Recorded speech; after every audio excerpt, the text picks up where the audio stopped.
Então é isso, gente. Estamos diante do plano de governo do Leonardo Péricles, da Unidade Popular, cujo número é 80. E hoje a gente vai fazer uma leitura parcial, só levantando os principais pontos aqui do plano, porque ler tudo seria um pouco cansativo demais. E eu vou adicionar algumas coisinhas aqui, alguns detalhes. Eu conversei com alguns militantes da UP acerca de algumas propostas para trazer algumas informações extra para vocês. E antes de tudo, eu queria falar um pouquinho sobre candidaturas comunistas, né? Porque é uma dúvida que surge muito.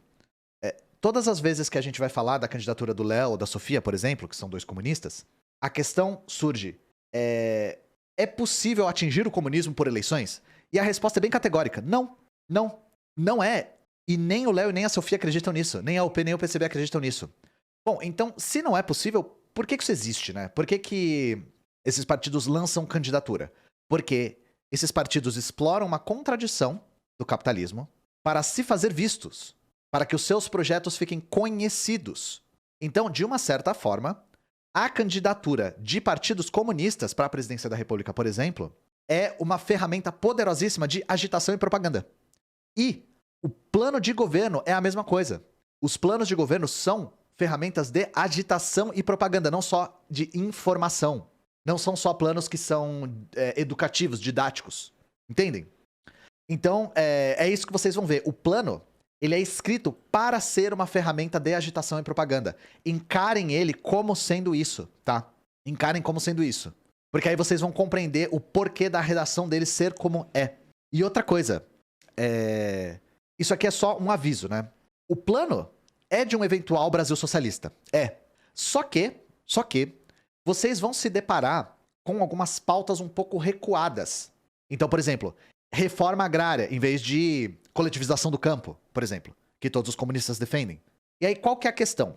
Por que o plano, almejando um Brasil socialista, ainda apresenta pautas um pouco recuadas?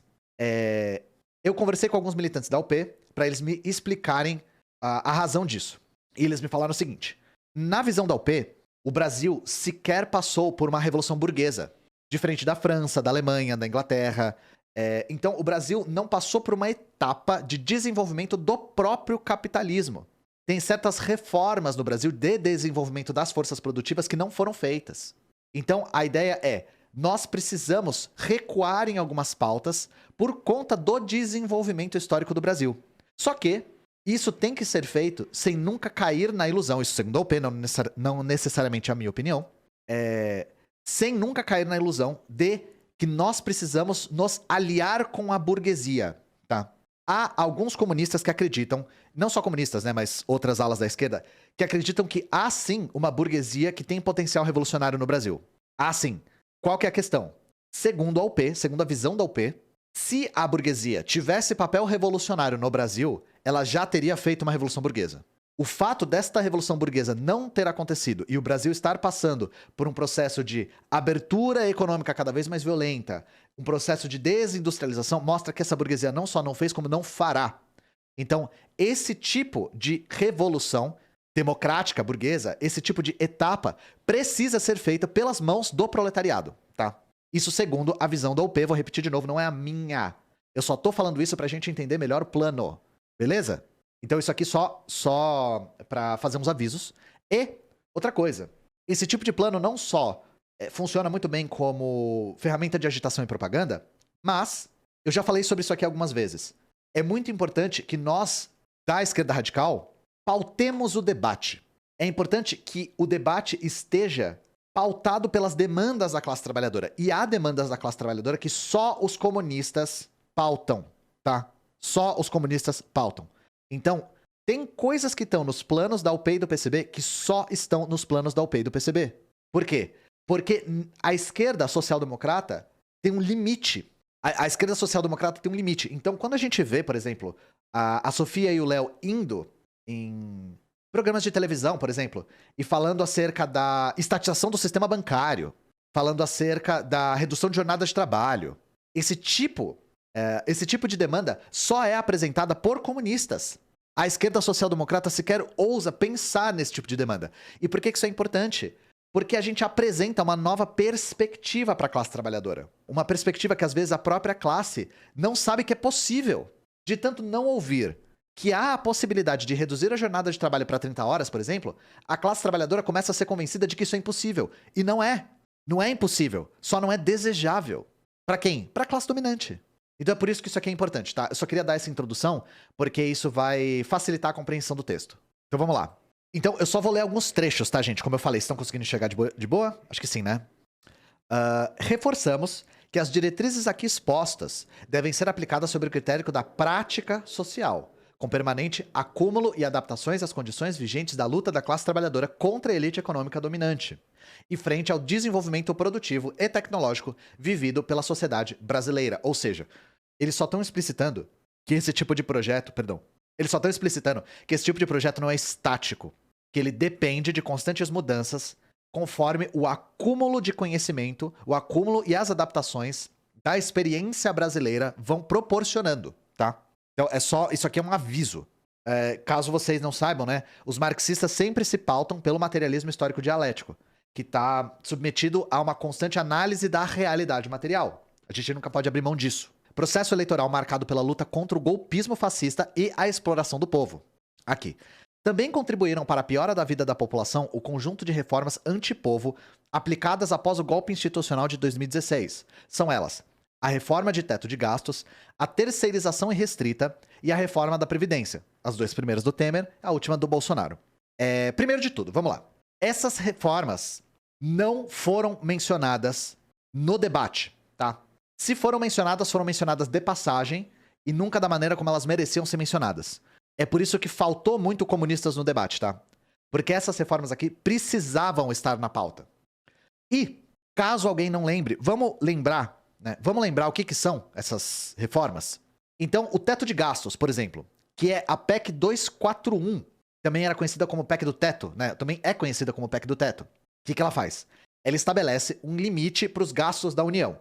Isso significa que por 20 anos o governo fica impedido de criar um orçamento maior do que o do ano anterior.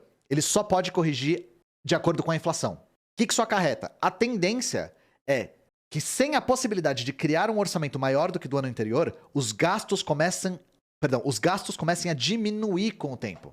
Ou seja, os gastos com serviços públicos vão diminuindo com o tempo de maneira proporcional.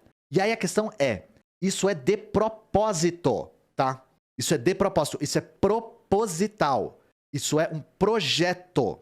PEC 95 é no Senado, mudou de nome quando foi pro Senado. Mas isso aqui era na Câmara. Qual que é a questão?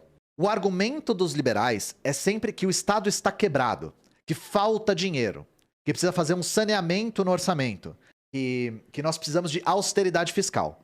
Sem entrar em muitos meandros da economia, a questão é o seguinte. Isso aqui, gente, é um projeto para privatização dos serviços públicos. E o que uma coisa tem a ver com a outra? Conforme você vai diminuindo o investimento público nos serviços como saúde, educação, etc., isso vai abrindo espaço pro mercado da saúde e o mercado da educação. Então, o neoliberalismo é muito pautado pelo avanço do mercado sobre áreas nas quais ele pregressamente não estava inserido ainda. Sucatear esse tipo de serviço público abre espaço para o lucro nesses serviços. Então, o objetivo é sucatear educação e saúde, tentar demonstrar como a máquina pública é ineficiente e privatizar esses serviços. Isso aqui é um projeto, tá? É um projeto para acelerar a privatização. Pouquíssimo tem a ver com saneamento das contas públicas e o Estado estar quebrado e a austeridade fiscal e o cacete, tá? Isso aqui só para começar. Outra coisa, terceirização irrestrita. Faz tempo que a gente não ouve falar disso, inclusive. E aí, para quem não lembra, a gravidade da questão. É a Lei 13.429, da época do Temer, né? Isso aqui permite a terceirização em atividades fim. E o que isso quer dizer? Antes, a terceirização só podia ser feita em atividades meio. O que é uma atividade meio? É uma atividade para a qual a empresa não foi criada para fazer. O que era comum em terceirização? Faxina e segurança. São os mais comuns, faxina e segurança. Agora, a contratação poderá ser em atividade fim. Então você pode terceirizar contratação, serviço de contratação, serviço de direção, serviço de remuneração, etc, etc. Inclusive, às vezes, algumas pessoas chamam isso de quarteirização, né? E aí a questão é, todo mundo sabe que a terceirização é muito prejudicial para a classe trabalhadora. A terceirização diminui muito as garantias que a classe trabalhadora tem para sua estabilidade. E tem uma questão, segundo essa lei, Se você tem alguém terceirizado na sua empresa para uma atividade fim, é facultativo oferecer alguns serviços. Então é facultativo oferecer serviço ambulatorial, é facultativo oferecer acesso ao refeitório. E assim, gente, quando algo é facultativo para uma empresa, leia-se, a empresa não vai fazer. Não vai fazer.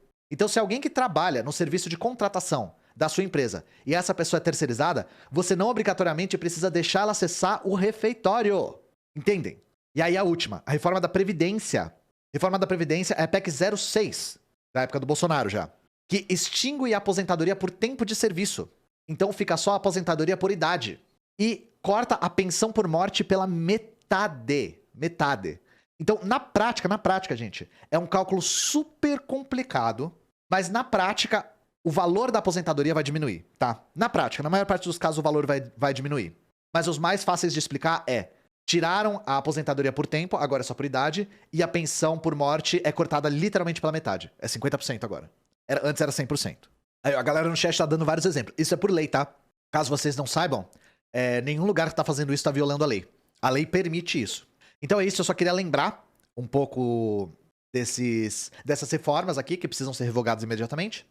E aí, eu vou dar um resumão do que tá rolando aqui, nessa parte do texto. Quais são os pontos levantados nessa análise aqui que eles fazem? Concentração de riqueza, fome, informalidade do trabalho, desindustrialização, privatização, exportação de commodities como ramo de maior impacto na economia, domínio do capital financeiro, autonomia do Banco Central e a gestão catastrófica da pandemia e, por fim, o golpe militar. Então, isso tudo é analisado aqui. Eles estão explicitando, eles estão denunciando isso tudo aqui. Como são coisas que a gente já fala com muita frequência aqui no canal, como vocês já estão meio cansados de saber disso, eu quis partir direto para as propostas, tá? Então, vamos ler as propostas agora. Propostas emergenciais de governo. Então, primeiro, suspensão imediata do pagamento de juros e amortização da dívida pública, seguido de processo público de auditoria. Isso aqui eu vou me privar de comentar, tá? Por quê? Porque isso aqui é palco de uma tremenda de uma polêmica, tá? De uma tremenda de uma polêmica.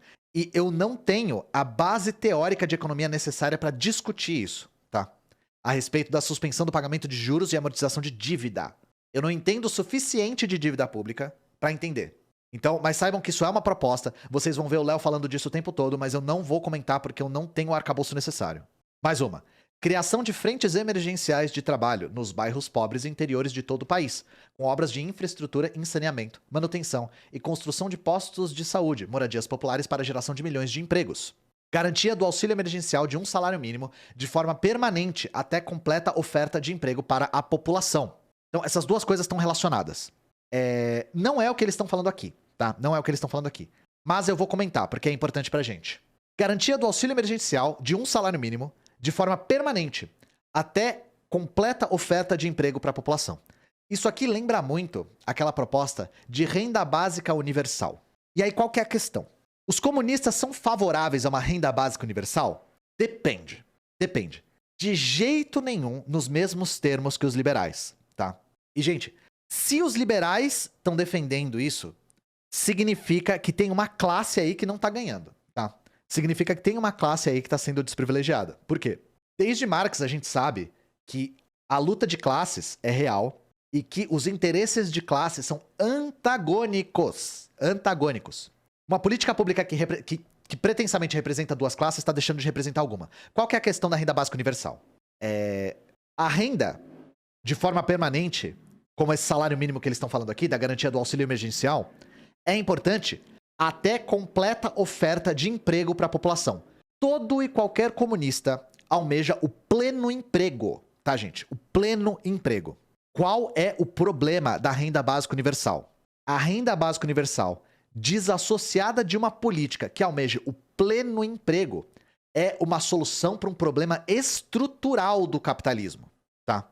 Então, o capitalismo ele tem uma contradição interna.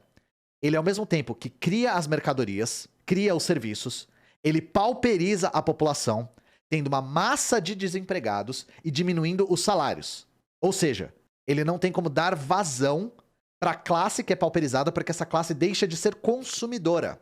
A questão é, a renda básica universal permite a diminuição dos salários e o contingente de desemprego sem essa massa de pessoas deixarem de ser consumidoras.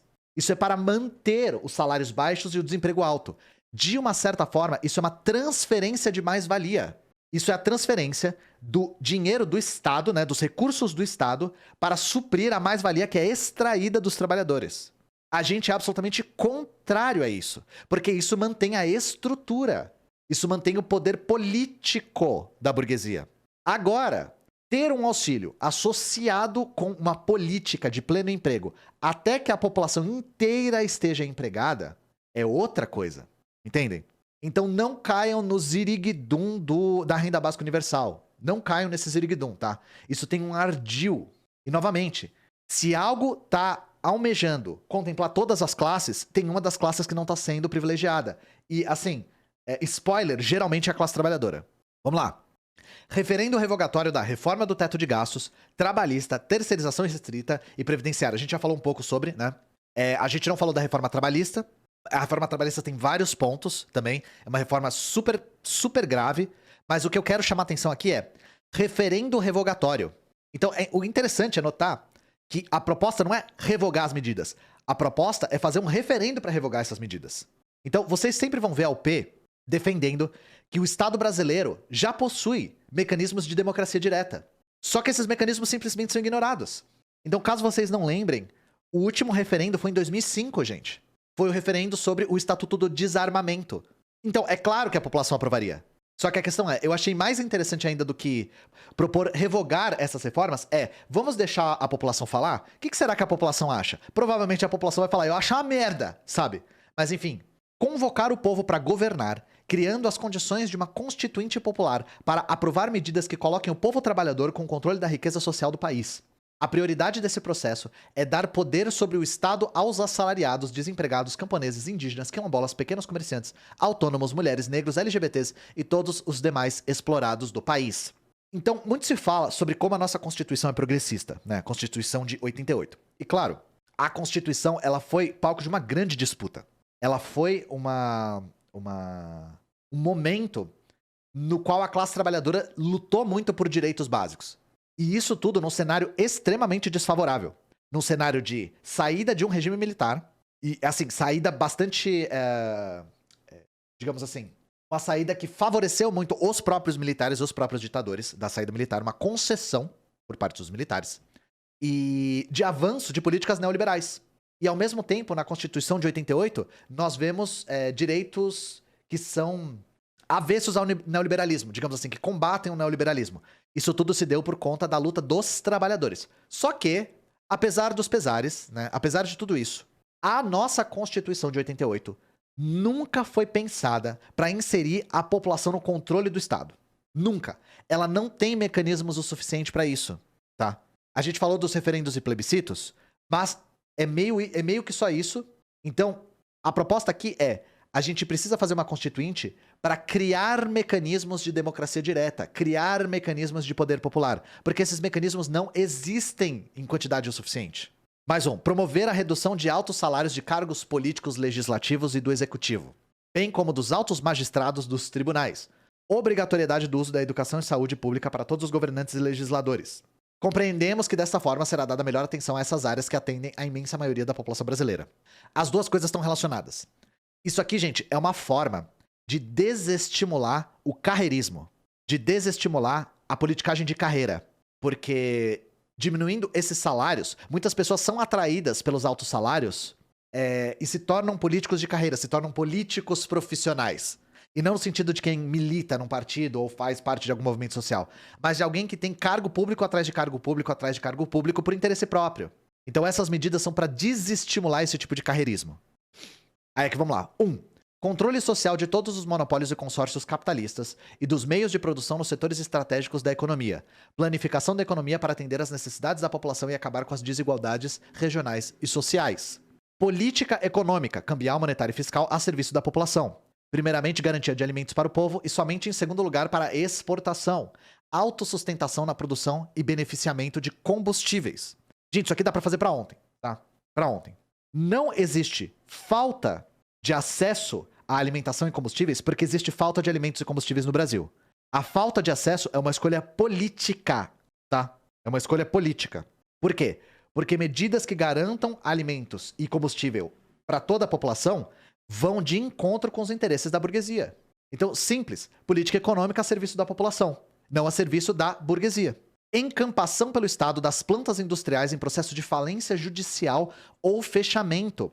Gerenciamento cooperativo entre trabalhadores e em benefício da população. Isso aqui já acontece no Brasil, de forma espontânea. O exemplo que a gente sempre dá é da Flasco. Então fica aí a dica para vocês verem o documentário da Flasco, que é uma fábrica que faliu, que quebrou por causa de má gestão. E aí, quando a fábrica quebrou, os trabalhadores que trabalhavam nessa fábrica ocuparam a fábrica e começaram a autogerir a fábrica. E aí eles não só recuperaram a fábrica, como eles reduziram a jornada de trabalho sem corte salarial. Então, isso aqui me lembrou imediatamente o exemplo da Flasco. Tem poucos exemplos no Brasil, tá? Mas o da Flasco é o mais... Eu acho que é o que durou mais tempo. Que dura mais tempo, porque eu acho que ainda existe. Então, encampação pelo Estado das plantas industriais em processo de falência judicial ou fechamento. Foi o que eu falei. Isso aconteceu na Flasco de maneira espontânea. Gerenciamento cooperativo entre trabalhadores em benefício da população. Ah, Ian, isso é possível? Os trabalhadores gerirem uma fábrica? Sim. Sim. Olhem o exemplo da Flasco. Vou escrever aqui, ó. Política industrial ativa e direcionada a setores estratégicos. Energias limpas e renováveis, semicondutores, fármacos e complexo de saúde, software e insumos básicos, produção de veículos e instrumentação e maquinário agroindustrial. Em suma, estabelecer a nossa autonomia industrial. Só para trazer alguns dados para vocês, gente. Entre 2015 e 2021, o Brasil fechou, em média, 17 fábricas por dia. Por dia. Em 2021, a participação da indústria no PIB foi de 11,3%. É a menor desde 1947. Nós temos a menor participação da indústria no PIB desde 47. Isso é um processo que começa com a abertura econômica e os processos de privatização do governo Collor. E uma coisa que é importante a gente lembrar, a burguesia brasileira não tem a menor intenção de reindustrializar o país. Menor intenção. Então é absolutamente impossível a gente contar com a boa vontade da burguesia para nossa autonomia industrial, tá? Impossível. Estímulo à construção de redes de economia local e solidária. Apoio, inclusive com subsídios e linhas de crédito especiais, às organizações de feiras agroecológicas, de artesanato e de pequenos produtores locais de bens e serviços, de modo a favorecer a cultura de modo a favorecer a cultura de apoio mútuo e descentralizado dentro das comunidades, bairros. Gente, nós criticamos muito a ideia de microcrédito para o microempreendedor como panaceia, tá? Vocês vão ver que quando a gente vê os debates dos liberais falando, uma pauta que aparece muito é essa pauta de, pra gente recuperar a economia, a gente tem que dar um microcrédito pro microempreendedor na periferia. Qual que é a questão? Isso aqui não é a mesma coisa? Não. Não. Primeiro porque isso aqui é unido a várias outras políticas públicas. Várias outras. Segundo, isso aqui não tem a ilusão de ser panaceia. E o que é uma panaceia? Panaceia é um remédio que cura todas as doenças. Fora que isso aqui é unido a uma política de estatização do sistema bancário. Então, assim, não é a mesma coisa, tá? Não é a mesma coisa. Garantia de aplicação combinada de todo o orçamento constitucional nas áreas de educação, saúde e seguridade social. Aqui, só caso alguém não saiba, seguridade social comporta saúde, previdência e assistência social, tá? Isso aqui é só fazer valer a Constituição. 2. Nacionalização do sistema bancário e controle popular do sistema financeiro, o que eu acabei de falar, a respeito das linhas de crédito. Controle estatal e popular do Banco Central. Estímulo à criação de pequenos bancos regionais de caráter público associativo. Gente, todo comunista defende a estatização do sistema bancário, tá? Porque o sistema bancário, o sistema financeiro, ele é excessivamente poderoso para estar nas mãos da burguesia. Ele é excessivamente poderoso para ser pautado por lucro, tá? Então, isso aqui é uma das pautas fundamentais da reestruturação econômica do Brasil socialista. Isso aqui é uma coisa que é linha comum de todos os comunistas. Inclusive, na União Soviética foi feito imediatamente. Fim da espoliação imperialista sobre a economia nacional. Anulação dos acordos e dívidas do Estado com os capitalistas estrangeiros. Garantia de total independência econômica do Brasil frente aos países imperialistas, em particular ao imperialismo norte-americano. Gente, se a gente for observar as experiências do socialismo na história, uma das prioridades, se não a prioridade, era a libertação do jugo econômico estrangeiro. Era a libertação da opressão do imperialismo, do domínio econômico do imperialismo. Lembra que a gente falou mais cedo que o Brasil é um país de capitalismo dependente? A gente só vai conseguir essa independência com a reindustrialização do país, tá? A gente só vai conseguir se libertar do imperialismo com a reindustrialização do país. Porque o Brasil é profundamente dependente da industrialização estrangeira. O Brasil não tem autonomia industrial. Então, novamente, esse tipo de política, ela não é vazia. Ela não é só uma palavra de ordem. Ela vem unida com outras políticas que tornam isso aqui possível. Reestatização das estatais privatizadas. Constituir monopólio público em áreas estratégicas como geração de energia, telecomunicações, produção de combustíveis, entregas e encomendas interestaduais e internacionais. Gente, no Brasil, assim como todo Estado soberano, na teoria, área estratégica não pode ser privatizada. Mas por que a gente ouve falar sobre privatização de aeroporto, por exemplo? É porque, na teoria, não é uma privatização, é uma concessão. São concessões feitas em leilões e que têm prazo de renovação. Na prática, são privatizações, tá? Então, assim, a concessão nada mais é do que um contorno ao redor da ideia de que não se pode privatizar setores estratégicos como aeroportos, geração de energia, telecomunicação, etc. Mas, na prática, são privatizações, tá? Estão na mão do setor privado. E na época do Bolsonaro, né, na era Bolsonaro, ele se orgulha muito de ter privatizado sei lá quantas dezenas de aeroportos, etc, etc, né? Então isso aqui, pra gente, é básico, tá? Setor estratégico tem que ser estatal, não tem a menor dúvida disso. Garantia de emprego e trabalho obrigatórios para todas as pessoas adultas capazes de trabalhar. Proibição da exploração do trabalho infantil. Política Nacional de Garantia de Emprego, recrutamento direto da força de trabalho desempregada, desocupada, subempregada e atuando na informalidade, para projetos nacionais na área de infraestrutura, saneamento, construção civil, moradias e aparelhos públicos diversos e abastecimento. Fiscalização e combate aos modos de trabalho análogo à escravidão. Novamente, isso aqui é algo que dá para fazer para ontem e só não é feito porque o desemprego no capitalismo é estrutural, tá? Gente, é só você caminhar nas ruas de qualquer cidade do Brasil que vocês conseguem observar a quantidade de trabalho que precisa ser feito. Então, novamente, é uma contradição do capitalismo. Ter uma quantidade de trabalho imensa precisando ser feita e uma quantidade de pessoas imensa sem trabalho para fazer. Como industrializar o país com investimento pesado do Estado. É a única maneira. Então, assim, não só nós temos essa quantidade imensa de pessoas sem trabalho para fazer nesse tipo de emprego de construção de infraestrutura, como a gente pode ir até além. Existe um déficit imenso na área de serviços públicos também. Professor, não tá faltando professor? Profissional da saúde. Até bancário tá faltando. Então, novamente, nós temos uma quantidade imensa de trabalho precisando ser feito e uma quantidade imensa de pessoas sem trabalho para fazer.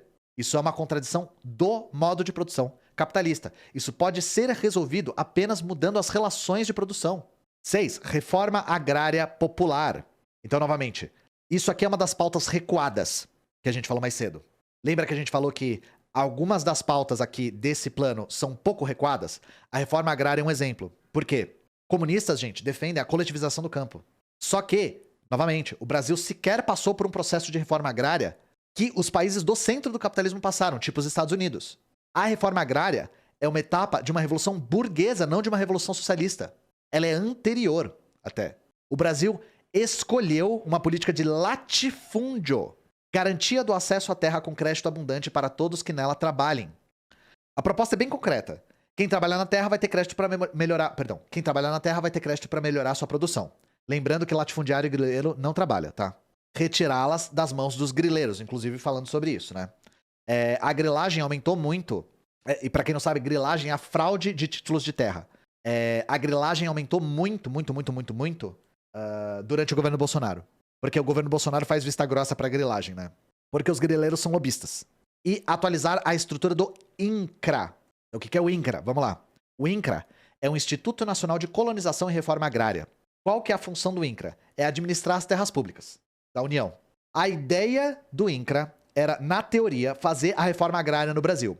Não só não fez, como agora no governo Bolsonaro, ele tá completamente aparelhado pela bancada ruralista e ele tá fazendo um processo de contra-reforma agrária, tá? Então vocês vão ver o tempo todo o Bolsonaro falando: eu fui o presidente que mais distribuiu títulos de terra. O que, de uma certa forma, é verdade. Não é porque o Temer distribuiu mais, mas a questão é: o Bolsonaro distribuiu esses títulos de terra sem desapropriar nenhum latifúndio. Nem um latifúndio, tá? Ele só entregou títulos de terra para assentados que já estavam nas terras da União. Qual é o ziriguidum aí? Qual é o cambalacho?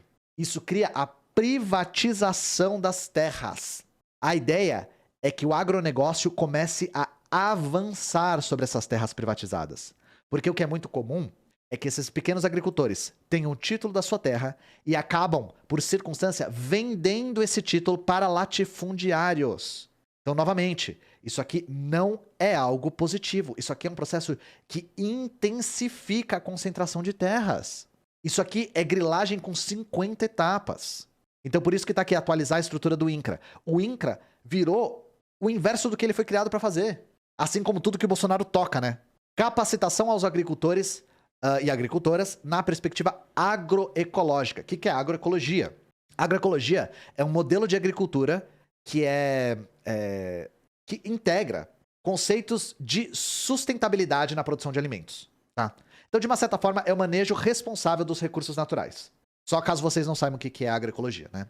7. Anulação dos impostos extorsivos cobrados do povo. Imposto sobre as grandes fortunas e progressivo. Rever a política do Imposto sobre Circulação de Mercadoria, o ICMS, que taxa por igual ricos e pobres.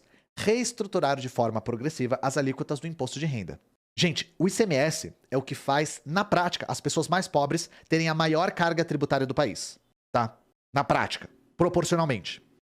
E a alíquota do imposto de renda no Brasil é uma mãe para os milionários e bilionários. Uma mãe para os milionários e bilionários. Por quê? Ué, acima de 4.664,68 centavos, não é 27,5% para todo mundo? Então, sim e não. Por quê? Pros ultra ricos, para a burguesia, a maior parte da renda vem de fontes não tributáveis, como dividendos. Ou seja, quem ganha menos paga mais no Brasil. Porque quem ganha muito, quem ganha através de dividendo, não paga nada. A política de impostos no Brasil é uma mãe para a burguesia. E, mesmo assim, 27,5% como teto é muito baixo. É muito baixo. Só por critério de comparação. Nos Estados Unidos, o máximo é 37%. Na Alemanha, 45%. Em Portugal, 48%. O Brasil é um dos mais baixos. A política de impostos no Brasil é totalmente invertida. O Brasil é um paraíso fiscal. 8. Estatização de todos os meios de transporte coletivo. Curto e grosso. Transporte não tem que dar lucro. Não tem que dar lucro. Mas, novamente, lembra que eu falei que tem certos temas que só a esquerda comunista, né? Que só os comunistas pautam? Isso aqui é um tema que só os comunistas pautam. Não é tão comum vocês verem a esquerda social-democrata, os social-democratas liberais e tal, a esquerda liberal, falando, vamos estatizar todos os meios de transporte coletivo. Mas os comunistas falam, transporte público e acessível para todo mundo. Não tem que dar grana, não tem que dar lucro, desculpa. 9.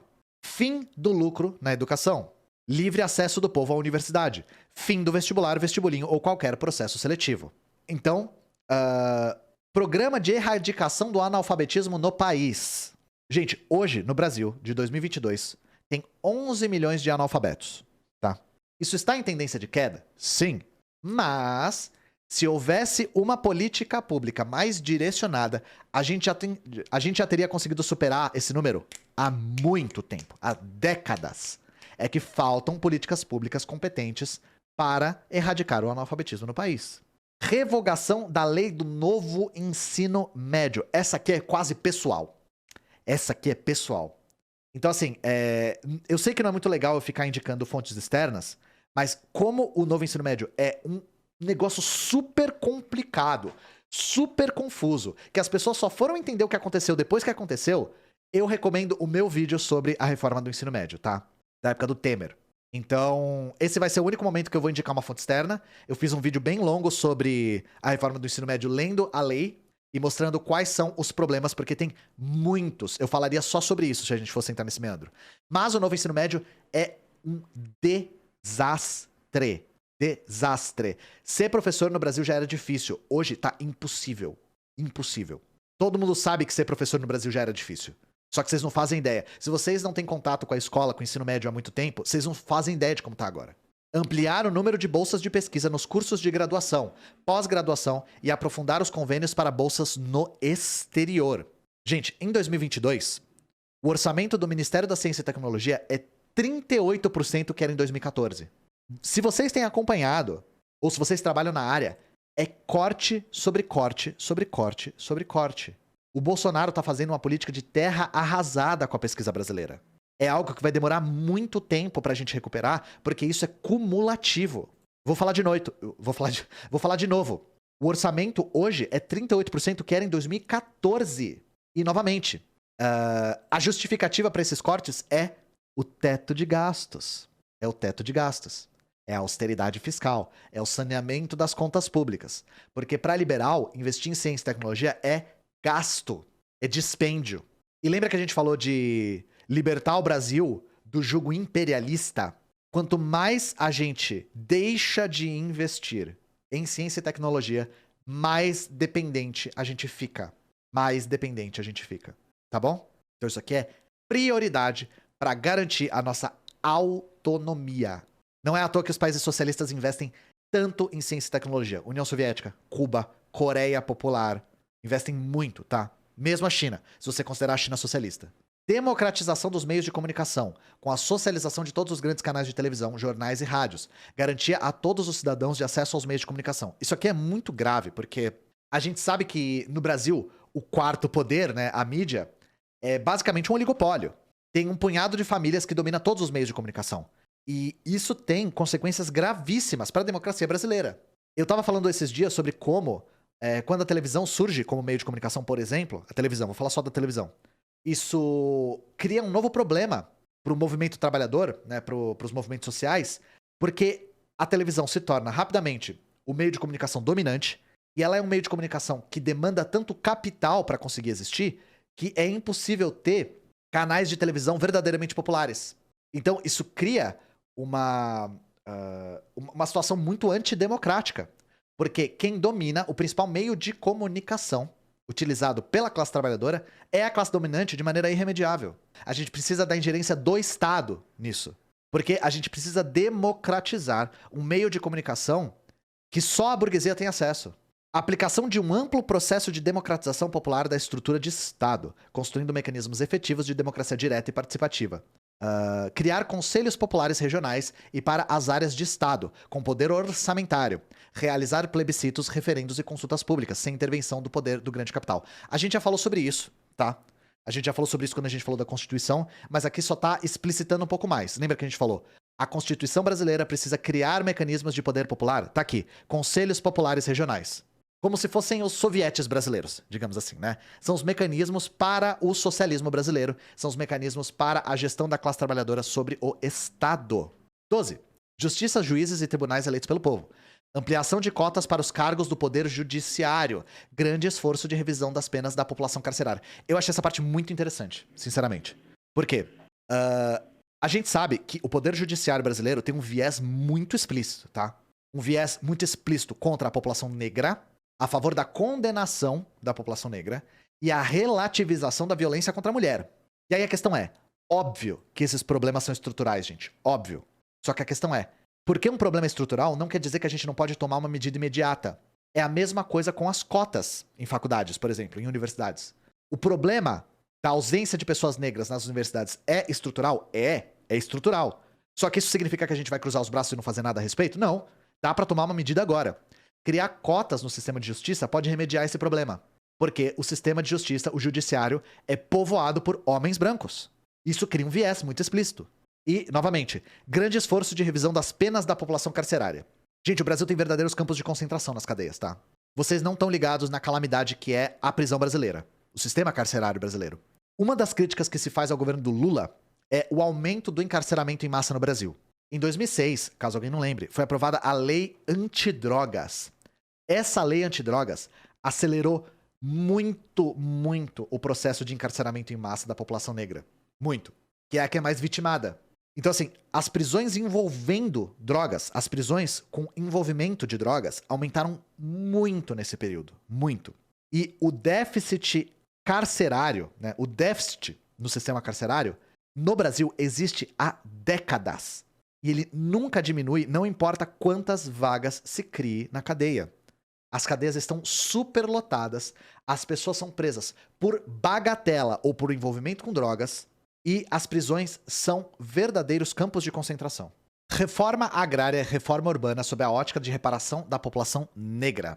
Gente, isso aqui é claramente uma referência à Lei de Terras de 1850, tá?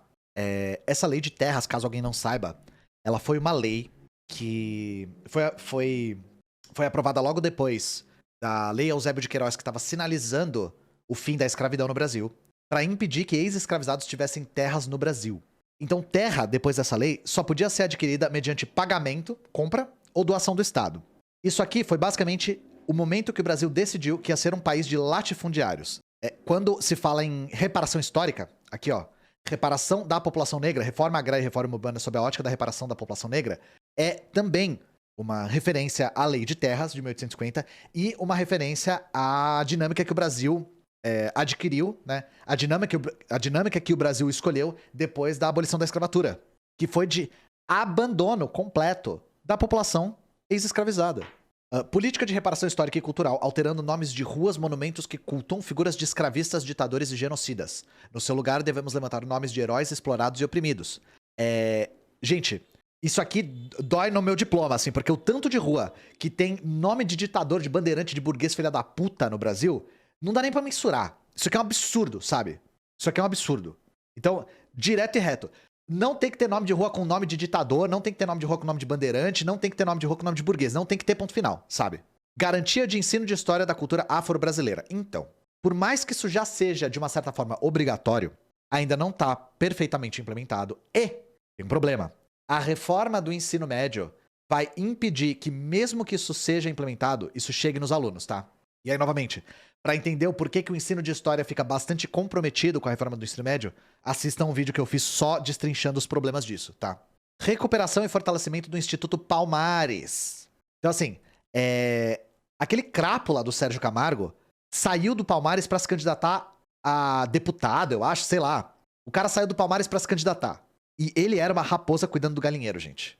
O cara fez uma política de destruição interna do Palmares, que, novamente, lembra que a gente falou do INCRA, que era um instituto criado para a reforma agrária e virou um instituto de contra-reforma agrária? O Palmares aconteceu a mesma coisa. Ele virou exatamente o inverso do que ele devia ser. O inverso do que ele devia ser. Combate à violência contra a mulher. Tem um erro aqui, né? Combate à violência contra a mulher. Construção de rede nacional de casas de abrigo. A UP tem muita experiência com isso, tá? Por conta do movimento de mulheres Olga Benário, que é um dos movimentos que compõem a UP e que trabalha com ocupações que acolhem mulheres vítimas de violência. Então, caso vocês não conheçam o movimento de mulheres Olga Benário. Inclusive, aqui na live a gente já fez uma arrecadação pro Olga Benário. A gente conseguiu arrecadar bastante para eles. Eu fiquei bem feliz com como as pessoas estavam dispostas a contribuir com esse movimento que eu acho tão importante, sabe? Compreender o cuidado doméstico ou de criação dos filhos como uma tarefa da sociedade. Criar ampla rede de creches, lavanderias coletivas e restaurantes populares. Gente, isso aqui é uma das propostas mais importantes, de longe para qualquer experiência socialista. De longe, gente. Porque a igualdade de gênero é uma das nossas prioridades. E, gente, imagina uma mãe solo, que tem que trabalhar para sustentar a si própria e os filhos, e precisa trabalhar em horário comercial. O que você faz? Onde você deixa seus filhos? Se você precisa trabalhar. É uma situação que não tem saída. Não faz, exato. Então, compreender a criação dos filhos como tarefa da sociedade e não da mulher é importantíssimo, porque a perspectiva de que as crianças, os filhos têm que ser criados só pela mulher é uma das coisas que mais impede a paridade de gênero, porque isso prejudica sobretudo as mulheres. Então, não basta a gente lutar por igualdade salarial, por cotas, a gente tem que lutar pelas medidas estruturantes. E isso aqui é parte da estrutura que garante a desigualdade de gênero. Legalização do aborto na ótica da saúde pública, primando pela vida das mulheres. Novamente, direto e reto, isso aqui é pra ontem.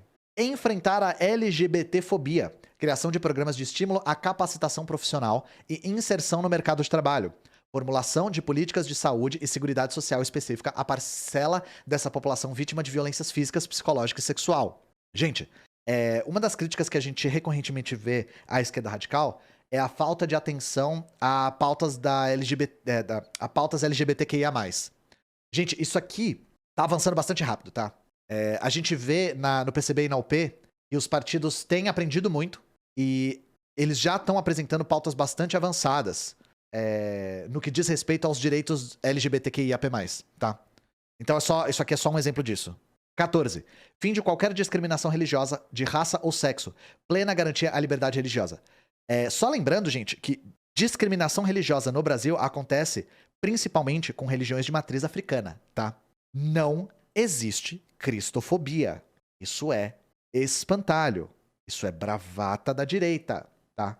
Então, quando a gente fala de liberdade religiosa, nós estamos falando da liberdade das pessoas praticarem sua religião sem serem chamadas de demônios, de satânicos, de perigosos, etc, etc, tá? Vocês sabem do que eu tô falando? Cristofobia é igual dia do orgulho hétero, tá? Não existe essa merda. Controle popular sobre a Amazônia, expulsão de todos os monopólios estrangeiros da região. Isso aqui é importantíssimo, por quê?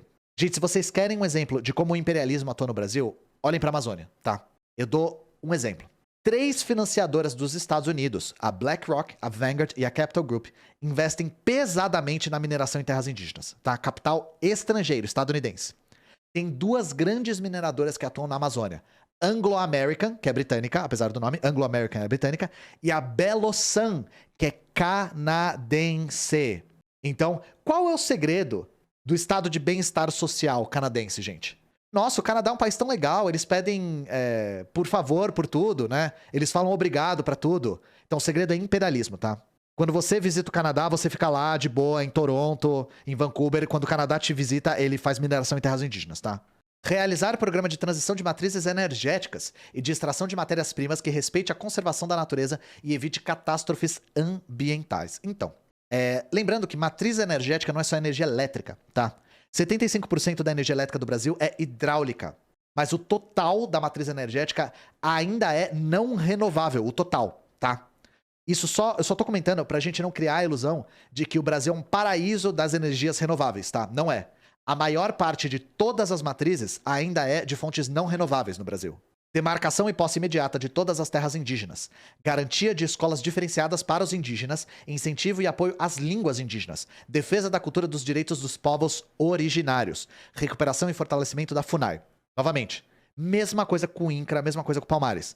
O Bolsonaro transformou a FUNAI em um órgão anti-indígena, tá? Primeiro, ele aporrinhou a FUNAI de milico. Encheu de milico. O presidente da FUNAI é fechadaço com o agro. O cara, ele tá lá pra atuar contra os interesses dos indígenas.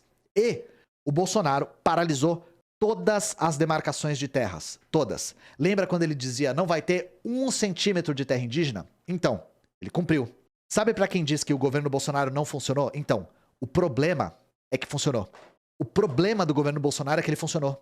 Funcionou demais. O Bolsonaro falou não vai ter 1 centímetro de terra pra indígena e não teve. 17. Garantia de saúde pública e gratuita para todos. Fim da exploração dos planos de saúde privados. Manter permanente controle contra aumentos abusivos do setor privado de saúde, em especial dos planos privados. De uma certa forma, também uma pauta recuada. Por quê? Enquanto o setor público de saúde brasileiro não estiver plenamente acessível e com qualidade, o setor privado vai ter que continuar existindo. Só que é importante que o setor privado seja altamente regulado para evitar os abusos dos planos de saúde e agora também os abusos contra os direitos humanos. Prevente Sênior. Defesa e incentivo à cultura nacional e popular. Nacionalização de todas as companhias de todas as companhias gravadoras de música e produtoras de filme. Isso aqui é interessante porque lembra que eu falei que a investida neoliberal no Brasil começou com o Collor? Uma das primeiras coisas que o Collor fez foi extinguir a Embrafilme, que era uma autarquia responsável por fomentar a produção audiovisual no Brasil. Então, o Brasil teve um hiato aí de, sei lá, uma década mais ou menos, de apagão no cinema. O cinema brasileiro na década de 90 tomou um baque gigantesco. E mesmo depois da reestruturação com a Ancine, de um órgão fomentador de produção audiovisual no Brasil, a gente ainda não tá no patamar que a gente pode dizer que é bom, tá? Então, achei interessante. Achei interessante ter uma pauta só pra isso, sabe? Redução da jornada de trabalho para 30 horas semanais. Elevação geral dos pisos salariais e garantia de emprego para toda a população. Gente, novamente, isso é uma pauta que só os comunistas trazem, tá? Só os comunistas trazem. Foi o que eu falei mais cedo. A gente precisa pautar o debate falando sobre isso. Porque se a gente não trazer esse tipo de pauta, a classe trabalhadora acaba por ser convencida de que esse tipo de coisa é impossível. E, gente, sabe o que a classe dominante, sabe o que a burguesia disse que era impossível? quando a classe trabalhadora exigiu? Tudo. Desde o século XIX. A burguesia reclamava quando falavam em extinguir o trabalho infantil, em diminuir a jornada de trabalho de 16 horas para 14. Trabalho de mulher grávida. Que férias era impossível, exato. Sempre. A burguesia sempre vai falar, é impossível, isso vai quebrar todo mundo. Vocês não querem que tenha economia, né? A economia vai pro buraco. Nunca foi e sempre é a mesma coisa, tá? Proposição de regime alternativo de 6 horas diárias, de modo a criar possibilidade de 2 turnos de trabalho nos dias úteis, aumentando a oferta de postos de trabalho sem redução desproporcional de salários. Eu achei isso aqui fantástico, porque isso aqui mata 2 coelhos com uma cajadada só, né? Pra usar uma expressão melhor, isso aqui resolve 2 problemas ao mesmo tempo. Pra usar uma expressão menos violenta, né? Isso aqui cria emprego e diminui jornada de trabalho. Fantástico, sabe? Isso aqui é imprescindível. E isso aqui é importante, gente, porque de toda a ideologia burguesa, de todos os espantalhos da ideologia burguesa, de todo o ardil da ideologia burguesa, tem uma pauta que nunca aparece, né? Que é a da redução da jornada de trabalho. Mesmo os ideólogos da burguesia, mesmo os liberais, sequer ousam inventar que o capitalismo é capaz de reduzir as jornadas de trabalho. Porque não é. E isso é pior conforme a tecnologia vai avançando. Porque hoje a gente tem uma tecnologia extraordinária e as cargas de trabalho só aumentam. Quando surgiu uma tecnologia como aplicativo de entrega, por exemplo, que é uma tecnologia nova, isso serviu para diminuir a carga de trabalho? Não. Serviu para aumentar. Os entregadores estão trabalhando mais agora. Essa tecnologia não é empregada a favor da classe trabalhadora, tá? Então, assim, a ideia de que no capitalismo a jornada de trabalho tende a diminuir é falsa, ela é verificavelmente falsa, tá? Destinar os imóveis abandonados para resolver o déficit habitacional. Novamente, a UP tem muita experiência com isso por conta do MLB, que é o Movimento de Luta nos Bairros, Vilas e Favelas. É o movimento do qual o Léo faz parte, por exemplo. Inclusive, o Léo mora numa ocupação. No Brasil, aproximadamente existem 6 milhões de imóveis abandonados e 7,7 milhões de famílias em déficit habitacional. Então são números muito próximos que só destinando os imóveis abandonados para resolver já faria o problema ficar próximo da resolução. Claro que não basta isso, tem que ter manutenção, esses imóveis têm que ter uma infraestrutura boa, tem que estar em regiões que as pessoas têm acesso ao trabalho, etc, etc. Mas é um número que é importante mesmo assim. Aprofundar as relações multilaterais entre países vizinhos na América Latina e retornar aos esforços diplomáticos contra-hegemônicos com os parceiros estratégicos africanos e asiáticos. Bom, primeiro que o Bolsonaro arruinou as relações externas do Brasil, né? Isso a gente tem que lembrar do Ernesto Araújo, o for-chanceler, que basicamente o Brasil tinha relações boas com todos os países fascistas, né? E hoje o Brasil trava boas relações só com a Hungria, que é um país fascista, basicamente. E, sei lá, a Rússia. Antes nos Estados Unidos, mas quando o Trump saiu, nem isso, né? E outra coisa, todas essas políticas que a gente tá lendo até agora, gente, vão despertar a represália do imperialismo, né? O imperialismo vai reagir. Então nós precisamos nos aliar com os outros países que não são alinhados com o imperialismo, pra gente não ficar isolado. É só ver o que aconteceu com a Venezuela. A Venezuela sequer é uma experiência socialista e só por adquirir uma postura anti-imperialista, ela foi destruída pela política dos Estados Unidos. Destruída.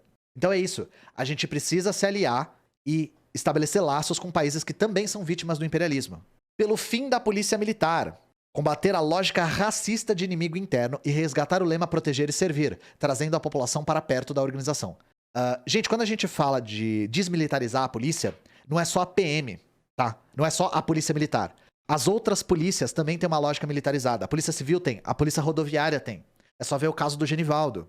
Então, a ideia é acabar com a lógica militarizada das polícias. Por quê? Porque o exército tem uma lógica de guerra. E a polícia não tem que ter uma lógica de guerra.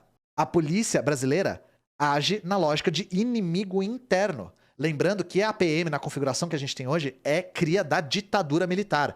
A ditadura militar permanece viva dentro da PM. Punição exemplar para os torturadores e assassinos da ditadura, revisão imediata da lei da anistia, todo o apoio à luta pela memória, verdade e justiça. Novamente, isso aqui me dói no meu diploma de historiador, porque eu fico com ódio só disso ter que ser uma proposta, gente. Isso aqui é a exceção na América Latina. Os outros países da América Latina, de uma forma ou de outra, tiveram políticas de justiçamento dos seus algozes. Aqui no Brasil, não só não teve, como foi eleito um presidente que faz apologia aberta aos criminosos da ditadura. E por que isso é importante? Não ter essa política de punição exemplar cria a ilusão para a população de que a ditadura não foi tão grave assim. De que a ditadura foi um período aí diferente, sabe? De que quem foi preso ou mesmo torturado provavelmente mereceu. E quem não fez besteira não aconteceu nada. A vida seguia normalmente. Nós precisamos de uma política de justiçamento e uma luta pela memória no Brasil. A memória do Brasil a respeito da ditadura militar, ela é muito mal preservada. Ela é muito apagada. Proposta em defesa da população com deficiência. Que o BPC seja concedido para a pessoa com deficiência independente da renda familiar. O que é o BPC? O BPC é o benefício de prestação continuada.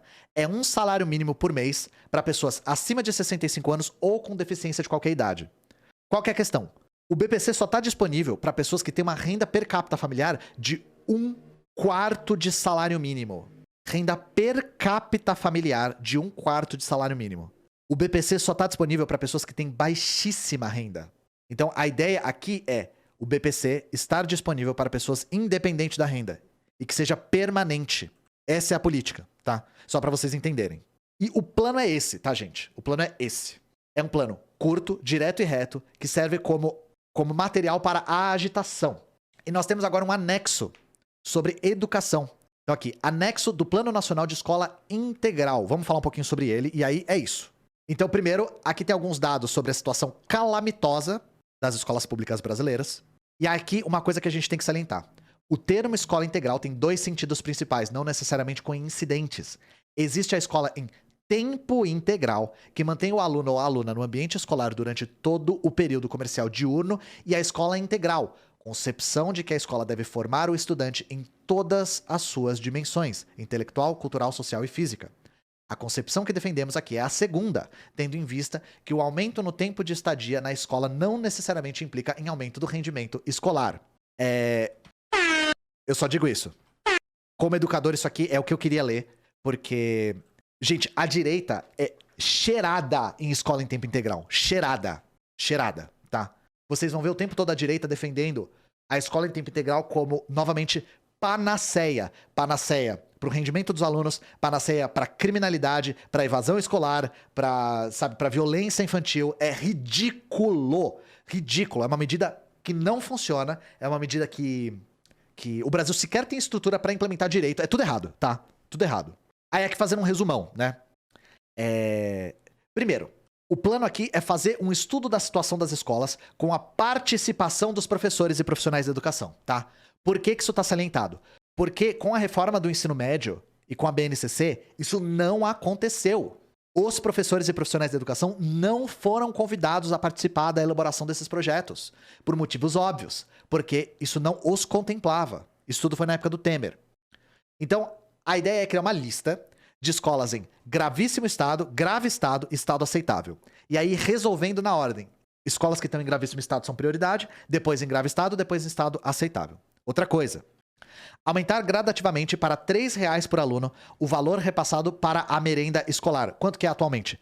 30 centavos no ensino básico. 30 centavos por aluno. Parcerias com a agricultura familiar local para o fornecimento de produtos para alimentação escolar. Entregas de cestas básicas alimentares a famílias que estejam passando por dificuldades financeiras. Gente, a gente leu algumas notícias acerca disso essa semana. Tem escolas que estão burlando as regras para entregar alimentos para famílias que estão passando fome, tá? De aluno escondendo, de professor passando cacho de banana sem ser visto para aluno colocar na mochila e levar para casa porque tá com fome. Então, assim, isso já tem acontecido no Brasil de forma clandestina, né? Resolvendo o problema da fome crônica de forma clandestina. Café da manhã na escola. O aluno chega, come e vai assistir a aula de estômago cheio. Ninguém merece assistir a aula de estômago vazio. Eleições nas escolas para o cargo de diretor. Também. Isso aqui que eu queria comentar. Proibição de cursos vendidos por organizações do terceiro setor para a formação continuada de professores. Eu até mandei uma mensagem para a Suede, que é educadora e é militante da UP, inclusive candidata a deputada. Qual que é a questão? Terceiro setor é o setor de ONGs, de think tanks, de fundações, etc. Qual que é o problema aqui? Muitas prefeituras, muitos municípios estão contratando organizações do terceiro setor, leia-se think tanks, ONGs, tipo Fundação Lehman, Renova BR, esses chorume e tudo, para dar formação continuada para os professores. E, pior ainda, alguns municípios estão comprando apostilas feitas por essas fundações e ONGs, etc, etc. Isso precisa acabar imediatamente, tá, gente? Imediatamente. É por isso que os liberais ligados ao setor da educação foram tão favoráveis à BNCC, por exemplo, que é a Base Nacional Comum Curricular. Por que eles foram favoráveis à BNCC? E eles falaram isso explicitamente, tá? Porque eles queriam vender curso. Com a nova BNCC, os professores iam ter que se formar no currículo, e quem ia fornecer esses cursos? O setor privado. O terceiro setor, né? Revogação da reforma do ensino médio, reforma popular do ensino médio. Ninguém nega que o ensino médio precisa ser reformado. Só que a questão é, a reforma do ensino médio, da época do Temer, foi feita, novamente, sem nenhuma participação de profissionais da educação. Nenhuma. Então isso precisa ser revisto imediatamente. E, novamente, desculpa repetir isso, mas assistam o meu vídeo sobre a reforma do ensino médio. Vocês não estão ligados na calamidade que é. É de fazer qualquer pessoa desistir de ser professor imediatamente. A reforma popular do ensino médio terá como princípio a prioridade da participação de quem trabalha e estuda na escola. Justamente quem foi ignorado pelo governo do Temer. E é isso, gente. Plano curto, plano direto e reto. Muitos pontos importantes pra gente debater, agitar, conscientizar e tal. GG é plano sem enrolação total. E é isso. Quem se interessou, nós temos aqui uma parceria com a Unidade Popular para contribuir com as filiações no partido. Caso alguém queira se organizar na UP, a gente tem uma exclamação UP, que a gente sempre faz essa ponte aí com a UP. Eu particularmente acho um plano, tendo em vista que o objetivo dele é ser uma ferramenta de agitação e propaganda, eu acho ele muito competente, de verdade. E é isso.